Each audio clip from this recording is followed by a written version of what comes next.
오늘 이제 야고보서 강해를 마칩니다. 오늘 말씀은 기도의 능력이라는 제목으로 말씀 나누도록 하겠습니다. 야고보 사도에게 별명이 있었다고 그랬죠? 무슨 별명이라고 기억나십니까? 예, 입이 이렇게 움직이시는 분들이 있으세요. 예, 늙은 낙타무릎, 예, 낙타무릎입니다.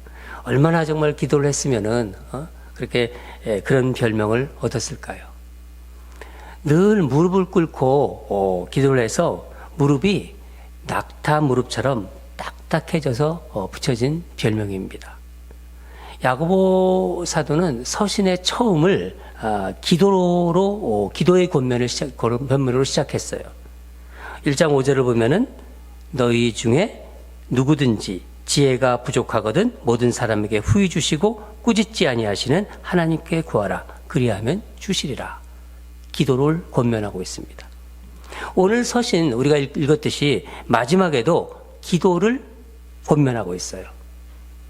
야고보 사도는 기도가 우리의 삶의 그 지혜의 근원이라고 생각했었어요. 오늘 본문을 보면은 고난당할 때 기도하고 즐거울 때 찬송하라고 합니다. 13절 보면은 너희 중에 당하는 자가 있느냐? 그는 기도할 것이요. 즐거워하는 자가 있느냐? 그는 찬송할지니라. 전도서 7장 14절을 보면 형통할 때는 기뻐하고 곤고할 때는 되돌아보아라. 이 두 가지를 하나님이 병행하게 하사 사람이 그의 장래일을 능히 헤아려 알지 못하게 하셨느니라. 여러분, 여기 어두움이 있으면은 빛이 있잖아요. 그렇죠? 어둠이 있으면 빛이 있습니다. 겨울이 있으면은 봄이 있어요. 봄이 오는 것처럼 우리 인생에는 이 두 가지가 항상 병존을 하는 거예요. 같이 병행하는 겁니다. 하나님은 우리에게 내일 무슨 일이 일어날지를 가르쳐 주지 않았어요. 가르쳐 주지 않으시고 뭘 주셨어요? 기도라는 무기를 주신 거예요. 기도라는 무기. 여러분, 고난을 당할 때 기도하기 쉽습니까? 아니면 즐거울 때 기도하기 쉽습니까? 둘 다 쉬우세요? 아니면 둘 다 어려우세요? 일반적으로 즐거운 일이 있을 때, 일이 잘 풀릴 때, 일이 정말 좋은 일이 막 있을 때, 사실 기도하기가 그렇게 쉽지 않은 것 같아요. 야고보 사도는 즐거운 일이 있을 때 찬송하라고 그래요. 찬송하라. 여러분, 사실 찬송도 기도예요. 그러니까 보통 곡조 있는 기도라고 하잖아요. 찬송을. 요즘 우리가 아침마다 시편 묵상하지 않습니까? 우리 카톡에 아직 들어오지 않으신 분도 있지만은 또 특별한 이유가 없으면 같이 카톡에 들어오셔서 또 말씀을 이렇게 묵상하시기 바랍니다. 요즘 아침마다 시편을 묵상하는데 시편은 찬송시이지만은 곡조 있는 기도예요. 그러니까 고난 당할 때나 기쁠 때나 기도하라 그 말입니다.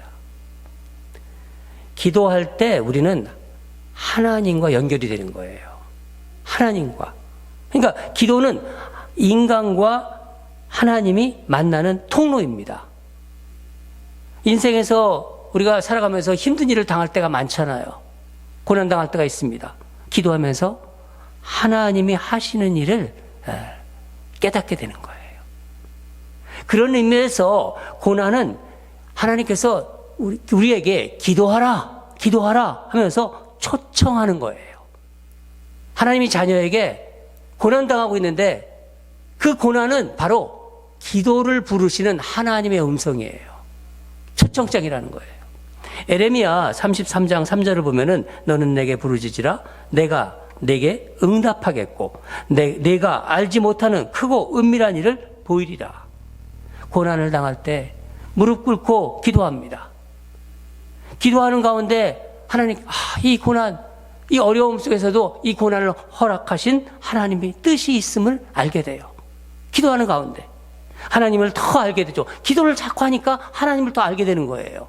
하나님과 연결이 되니까. 기도하면서 자신이 또 변화되는 것을 느껴요.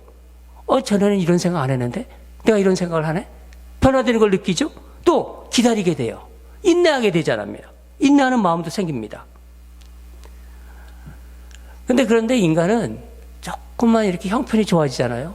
아주 이렇게 막 좋아지면요. 무릎이 먼저 펴져요. 하나님 앞에 무릎을 꿇었다가 좋아지면 무릎이 먼저 쫙 펴집니다. 저는 우리가 아무리 형편이 좋아지고 아주 좋은 일이 많다 하더라도 하나님 앞에서 꿇은 무릎은 펴지지 않기를 바랍니다. 그런데 야고보 사도는 즐거울 때 기도하라는 말 대신에 뭐라고 합니까? 왜 찬송하라는 표현을 썼을까요? 왜? 여러분, 좋은 일이 있으면은, 우리에게 막 좋은 일이 있으면은 우리 입에서 어떤 노랫소리가 나나요? 어떤 소리가 나나요? 그렇죠. 맞아요. 흥얼거려요. 그냥 이렇게 설거지하면서도 막 콧노래 나오고, 또 식당에서 일하면서도 막 콧노래 나오고 그래요. 그냥. 즐거울 때 입에서 나오는 걸 보면요. 그 사람이 정말 좋아하는 것이 뭔지를 알 수가 있어요.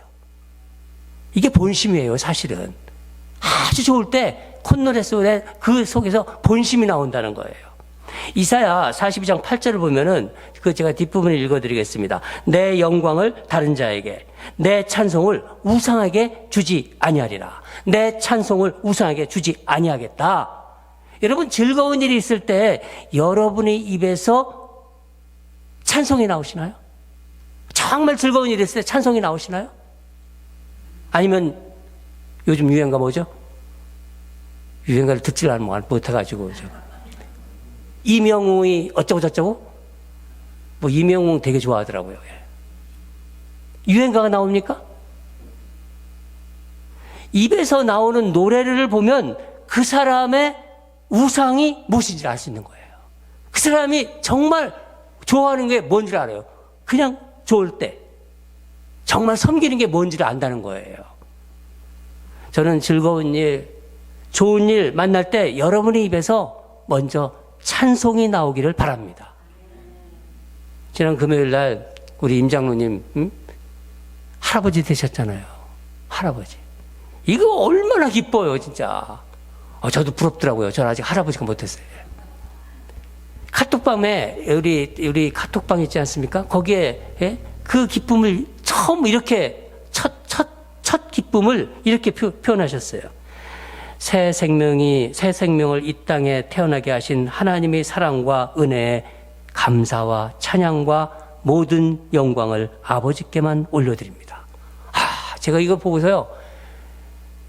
아버지가 생각이 나는 거예요. 아버지께 영광을 돌린다는 거예요. 찬송도 부르셨죠? 장로님? 네. 저는 너무 못했어요. 아주. 하나님이 기뻐 받으실 것이다.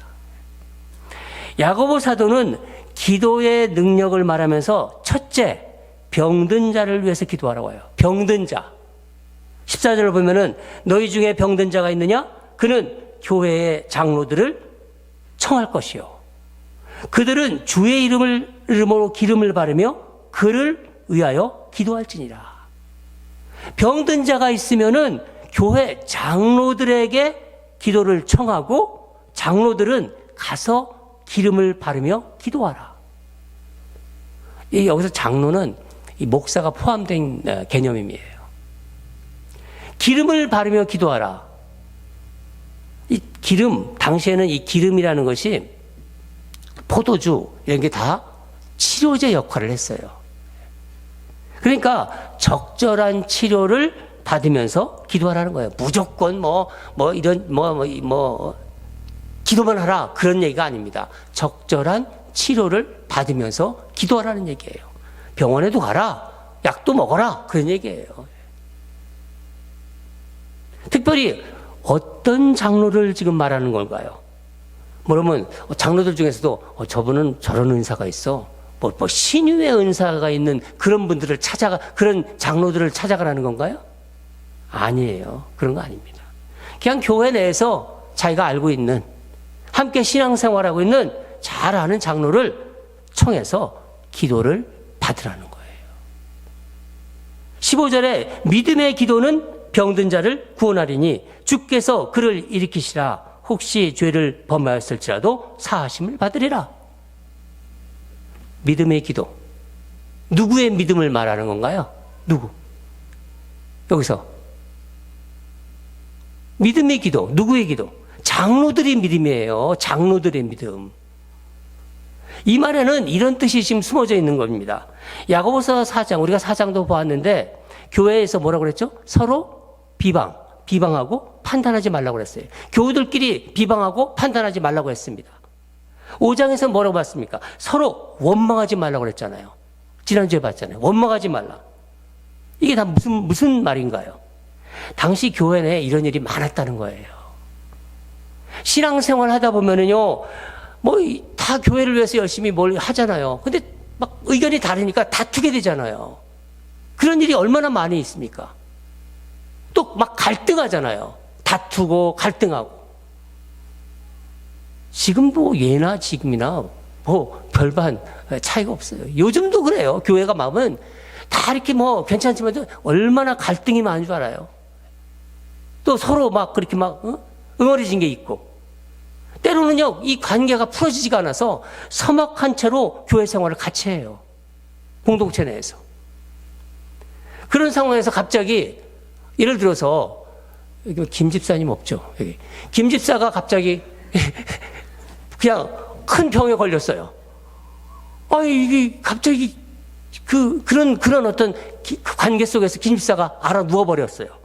근데 그 소식을 장로님들이 들었어요. 장로들 마음이 어떨까요? 아이고, 나한테 그렇게 못되게 굴더니 꼴 좋다. 그러지는 않겠죠. 그러면 그게 말이 안 되는 얘기죠. 예. 비록 섭섭한 마음이 있어도, 뭔가 이렇게 마음에 응어리진 게 있어도 가서 기도하죠. 그렇죠. 장로들이 가서 기도합니다. 아유, 김 집사 어떻게 된 거야? 아유, 장로님, 나도 잘 모르겠어요. 왜 내가 이런 병을 걸렸는지. 그러면서 막 기도하잖아요. 예. 기도하는 가운데, 섭섭했던 것, 그동안 쌓였던 것, 오해했던 것이 이게 풀리는 거예요. 하나님의 은혜를 주시는 거예요. 그거는요. 가서 기도하는데 옛날에 섭섭했던 것들이 응어리진 것들이 막 풀리는 거예요. 마음에 응어리진 것들. 병자는 김 집사는 장로들의 믿음의 기도를 받으면서 어떻게 됩니까? 용서하고 용서받는 사함의 은혜를 체험하는 거예요. 사함의 은혜. 죄 사함의 은혜가 임하는 겁니다. 그리고 뭐라고 합니까? 주께서 그를 일으키시라. 주님이 치료해 주신다는 거예요. 주님이 치료해 주신다. 죄 사함이 먼저이고 다음에 치료가 임합니다. 여러분 중에 이 말씀을 들으면서 혹시 오해하시는 분이 있을지 몰라요. 그러면 내가 병이 걸렸어. 모든 병은 죄로 인한 것인가? 그렇지 않습니다. 아담과 하와가 선악과를 먹고서 죄를 걸렸어요. 죄를 지은 거예요. 죄로 인해서 인간이 타락해서 세상에 병이 들어왔어요. 병이 들어왔지만 그렇다고 모든 병이 죄와 관련이 있는 것은 아닙니다. 그래서 야고보 사도가 15절 마지막 부분에 뭐라고 합니까? 혹시 죄를 범하였을지라도 이 말씀을 탁 집어넣은 거예요. 헬라어로는 칸 하마르티아스 혹시 죄를 범하였을지라도 우리 마음을 아는 거예요. 얼마나 잘 알아요. 얼마나. 여러분, 우리가 암에 걸리나 어떤 병에 걸렸을 때 문득 내가 무슨 죄를 지었나? 내가 뭘 잘못했나? 이런 생각 들잖아요. 저도 그렇고 여러분도 그렇고. 모든 병이 원인이 죄에 있지는 않지만은 병에 걸린 사람은 그런 마음이 들 수 있는 거예요. 누구나 다 마찬가지예요. 그때 자신을 돌아보고 무슨 죄가 있는지 살펴보라는 거예요. 그때. 다윗도 이렇게 고백했습니다. 시편 139편 24절에서 내게 무슨 악한 행위가 있나 보시고, 하나님께 내게 무슨 악한 행위가 있나 보시고 나를 영원한 길로 인도하소서. 신약에서 한번 볼까요? 또 이런 이유를 한번 볼까요? 복음서를 보면은 예수님이 중풍병자를 고치는 장면이 나와요. 아실 거예요, 여러분들이. 예수님이 가버나움이라는 동네에 이제 어느 집에 계시다는 소문을 듣고 중풍병자 친구들이 이제 누워 있잖아요, 중풍병자가. 그러면 병상, 침상을 채 들고서 예수님을 이제 앞에 이제 데리러 이제 보러 오는 거예요. 근데 집에 딱 와 보니까 사람들이 너무 많아서 들어갈 수가 없는 거예요. 어떡합니까? 그래서 이 친구들이 놀랍게도 지붕으로 올라가요. 그때는 지붕이 평평했어요. 우리는 다 이렇게 돼 있지만은 평평합니다. 친구들이 지붕을 올라가서 지붕을 뚫어요. 뚫어가지고 중풍병자를 예수님 앞으로 달아서 내려요. 이 에스컬레이터에 쫙 내려오는 거예요. 예수님이 그것을 보고 중풍병자에게 말씀하십니다. 마가복음 2장 5절을 보면 예수께서 그들의 믿음을 보시고, 누구의 믿음? 친구들, 중풍병자의 친구들의 믿음을 보신 거예요. 중풍병자에게 이르시되, 그러면서 작은 자야 내 죄사함을 받았느니라. 죄 용서함을 받았다는 거예요. 그리고 11절, 그 뒤에 11절, 내가 내게 이르노니 내 상을 가지고 집으로 가라. 병을 고쳐주세요. 그러니까 동시에, 이게 두 가지가 사실 동시에 일어나는 거예요. 죄사함과 치유함이. 그러나 두 단계로 기술해 놨어요. 이게 참 묘해요. 왜 두 단계로 기술해 놨을까? 야고보도 뭐래요? 죄사함, 그 다음에 치유. 두 단계가 기술되어 있습니다. 여러분, 하나님과 나 사이에 막고 있는 게 있는 거예요. 나와 하나님 사이에 가로막고 있는 게 뭐죠? 죄예요, 죄. 이 죄를 처리해야 되는 거예요. 16절에 그러므로 너희 죄를 서로 고백하며 병이 낫기를 위하여 서로 기도하라. 의인의 간구는 역사하는 힘이 큼이라. 이 말씀을 야고보 사도가 딱 집어넣어요. 그러므로 너희 죄를 서로 고백하며 병이 낫기를 위하여 서로 기도하는 거예요. 의인의 간구는 역사하는 힘이 크니라. 죄를 서로 고백하고 기도하는 것입니다. 그때 치유의 은혜가 임한다는 거예요. 고백하지 않은 죄가 있으면요, 아무리 기도해도 기도의 길이 막혀 있는 거예요. 연결이 안 돼요. 그 죄 때문에. 한번 생각해 봅시다. 수도, 이렇게 막 우리가 가정에 들어오는 그 어떤 우리가 물 먹는 수도를 생각해 봅시다. 수도관에서 이 나오는 물을 먹으려면 어떻게 돼요? 수도 꼭지를 열어야 돼요. 수도 꼭지를 틀어야 됩니다. 하나님의 능력은 무한한 수원지와 같은 거예요. 그 무한한 수원지 같은 하나님의 능력이 내게로 들어와야 되잖아요. 내게로 흘러 들어와야 하는데 뭐가 막고 있어요? 죄가 막고 있는 거예요. 그래 몰라요. 그럼 기도를 해요. 아무리 기도를 해도 올라가지 않는 거예요. 수도 꼭지를 여는 죄의 고백과 회개가 있어야 되는 거예요. 믿음으로 하나님의 능력을 끌어왔어요. 내가 믿음이 있어요. 하나님 믿는 믿음이 있는데 하나님의 능력을 끌어왔어요. 왔다 하더라도 그 능력의 물을 마실 수 있는 물이 되기 위해서는요, 수도꼭지를 틀어야 돼요. 수도꼭지를 열어야 됩니다. 서로 용서하고 용서받아야 합니다. 숨겨진 죄가 있는 거예요. 숨겨진 그 죄. 하나님이 보시는 죄, 그 죄를 회개하고, 그러니까 응어리진 게 풀어져야 되는 거예요. 아우, 김집사 왜 그래? 답은 몰라. 그 안에 응어리진 것들, 장로 안에 마음에 응어리진 것들, 김집사 마음에 응어리진 것들이 풀어져야 되는 거예요. 하나님께만 죄를 고백하는 게 아니라 우리들 교회에 나와서 하나님께 고백하죠. 오늘도 우리가 그 죄를 고백하잖아요. 대표기도 때. 하나님께는 죄를 고백하는데 왜 사람들에게 죄를 고백하고 용서를 못 빕니까? 내 죄로 인해서 상처받은 사람에게도 고백해야 된다는 것입니다. 밀양이라는 영화가 있어요. 오래된 영화인데 제가 말씀을 준비하면서 갑자기 밀양이 생각났어요. 다시 한번 볼까 그러니까 또 이걸 또 봐야 되나? 근데 막 기억을 더듬으면서 제가 생각을 해봤는데 아주 오래된 영화예요. 유괴범. 이 유괴범에게 아이를 잃은 한 여인 전도연이라는 배우가 이 역할을 했어요. 전도연. 아주 그 연기를 참 잘하죠. 예.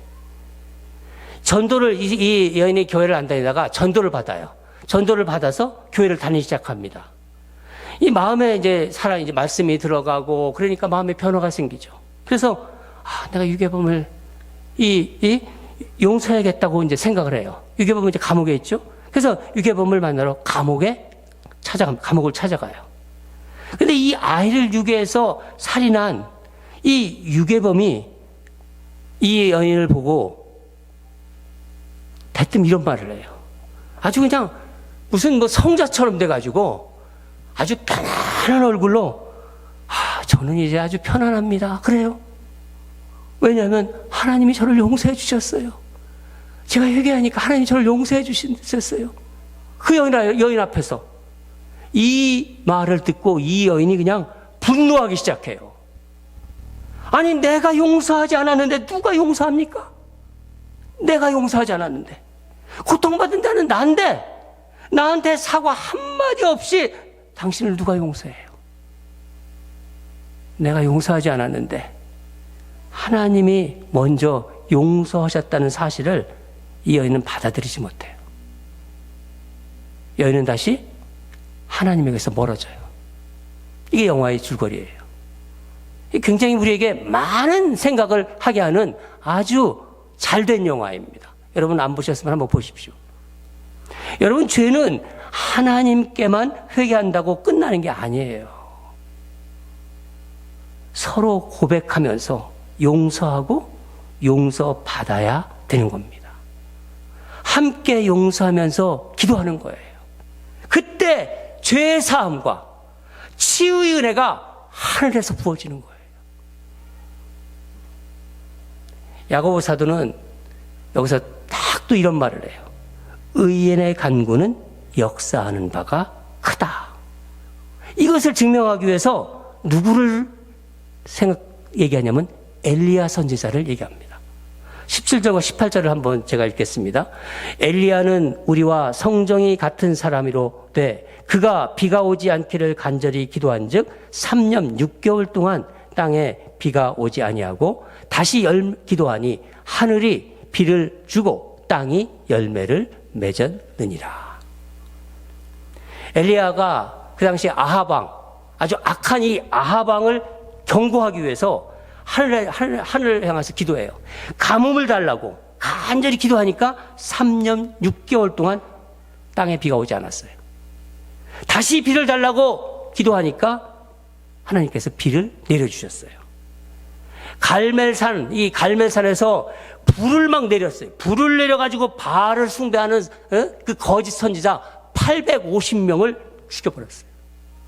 대단한 선지자죠. 엘리야는요, 죽음을 보지 않고 하늘 올라간 선지자예요. 에녹이 그렇죠? 또 엘리야도 그렇고. 그런데 이 엘리야가 우리와 같은 성정을 가졌다고 그래요. 같은 성정을 가진 사람이다. 그러니까 우리와 똑같이 보통 사람이라는 거예요. 여러분이나 저나 똑같은 보통 사람이다. 그런 놀라운 능력을 가진 엘리야가 어떤 모습을 또 보였나요?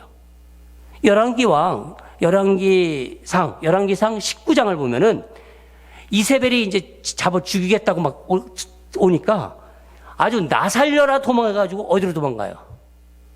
로뎀나무 아래 가서 엎어져서 그냥 죽은 채 그냥 일어나질 않아요.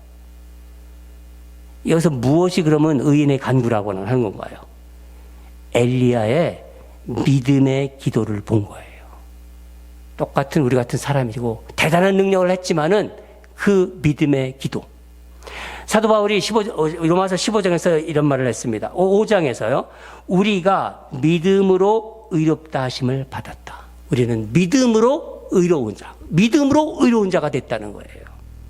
엘리야는 하나님의 약속을 붙잡고 아주 간절히 기도했습니다.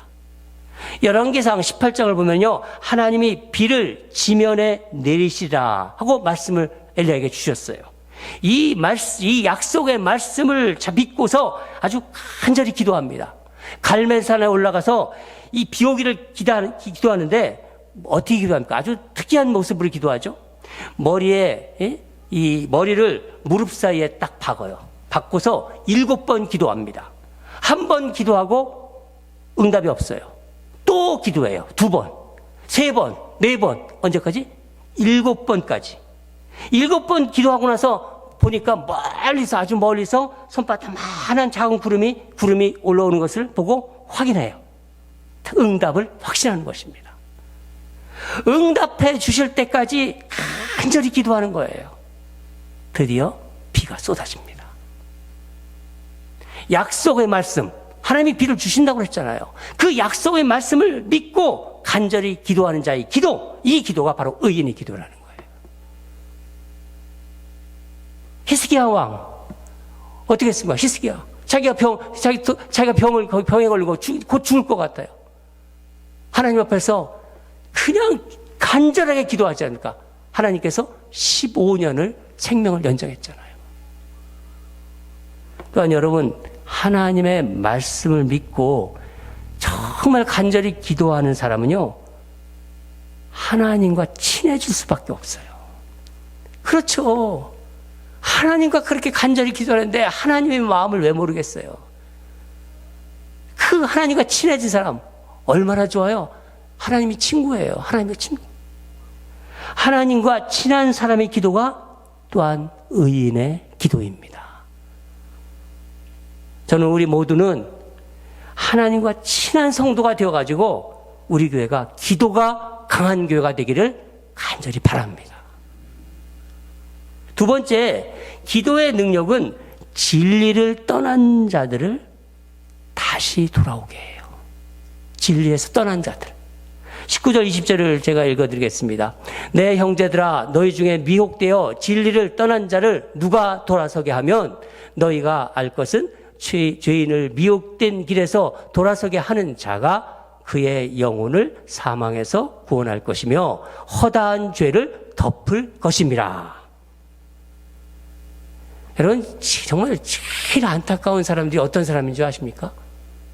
교회 안 다니는 사람들은요, 교회 안 다녀서 나중에 사망의 구렁텅이 지옥에 가는 거 어쩔 수 없어요. 교회 안 다니고 하나님 안 믿는 사람은 어쩔 수 없어요. 할 수 없죠. 그러나 교회를, 제일 안타까운 사람들이 어떤 사람이냐면 교회를 다니다가 영원한 사망으로 떨어지는 사람들이에요. 교회를 다니는데. 믿지 않는 사람들은요, 어쩔 수 없어요. 근데 믿음은 있다고 그래요. 교회를 다니건 교회를 안 다니건 믿음은 있어요. 믿음은 있는데 잘못 믿는 거예요. 이게 사람을 정말 안타까게 하는 거예요. 그러니까 뭐예요? 진리에서, 말씀에서 벗어난 사람들. 이단들. 말씀을 자기 뜻 멋대로 해석하는 사람들. 자기 중심으로 믿고 있는 사람들. 이런 진리에서 떠난 자들을 돌아서게 했다. 그런 사람들을 돌아서게 했다면 어떻게 된다고요? 20절 하반부에 뭐라고 합니까? 그의 영혼을 사망에서 구원할 것이며 허다한 죄를 덮을 것입니다. 영원한 사망에서 건져낸다는 거예요. 영원한 사망에서 허다한 죄를 덮는다. 만약에 그 사람들을요, 알고 있어, 여러분이 알고 있어. 내버려두면 어떻게 되나요? 아까도 말씀드린 것처럼 요한계시록을 한번 볼까요? 요한계시록 20장에 뭐랍니까? 불못에 떨어진다고 해요. 불못. 이 불못은요, 꺼지지 않는 불이 있는 곳이에요. 불은 꺼져야 되는데 꺼지지 않아요. 그 영원한 불이에요. 영원한. 무엇이 이들이 허다한 죄를 만든다고 했나요? 허다한 죄를 덮게 만든다. 그렇게 얘기했죠. 베드로 사도는 베드로전서 4장 8절에서 무엇보다도 뜨겁게 사랑할지니 사랑은 허다한 죄를 덮느니라. 그러니까 이들을 사랑으로 품고, 이 불못에 떨어질 사람들을 사랑으로 품고 그들을 구해서 기도하고 그를 돌아서게 한다는 거예요. 그러니까 결국 미혹에 빠져서 진리에서 벗어난 사람들을 돌아오게 하는 사람들은 어떤 사람일까요? 사랑으로 그들을 품고 기도하는 사람이라는 거예요. 사랑으로 그들을 품고 기도하는 사람. 그러니까 기도합시다, 기도합시다 이게 아니라 실제로 엎드려 기도하는 사람이에요. 그 사람 앞에서 기도의 능력이 나타난다는 거예요. 사랑하는 여러분, 여러분 삶 속에서 지금 고난이 있습니까? 고난 가운데 계신가요? 그럼 기도하십시오. 여러분 정말 즐거운 일이 있습니까? 정말 내가 정말 막 즐거운 일이 있습니까? 그러면요, 찬송하십시오. 하나님 앞에 찬송. 병든 자가 있습니까? 장로들을 청해서 기도를 받으십시오. 장로들을 통해서. 죄를 지어서 병에 걸렸다고 생각하는 것은 건전한 생각은 아니에요. 건전한 신학은 아니에요. 그건 잘못된 신학이에요. 그렇지만 그러나 혹시 하마르티아스, 혹시 죄를 범하였을지라도 사하심을 받으리라. 의인의 간구는 역사함이 크다고 했습니다. 의인이 따로 있는 게 아니래요.